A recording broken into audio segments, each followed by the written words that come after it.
And the race is on. Capretiosa from the outside Forest all reading machine. Moving up by Daral Una Mujer, Senor Cricket, entry number 3 Andorra. Then comes Janel's Episode Queen. Moving up by Daral Bahalana and Gadi and Live in Manila is running at the tail of the field. Capretiosa being hounded by Forest All and rising up Senor Cricket by Daral alongside Janel's Episode Una Mujer Queen and Andorra.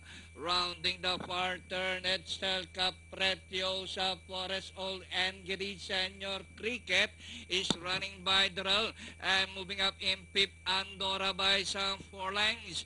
Nearing the last 500.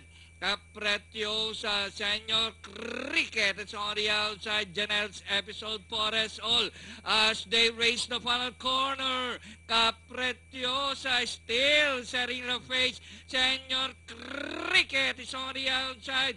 Forest All done on the inside. Janel's Episode Queen and nearing the finish line. Capretiosa, Senor Cricket is on the outside. Senor Cricket. And finally, Senor Cricket, Capretiosa, Janel's Episode Queen, and Forest All for your Pentafecta. Just in the nick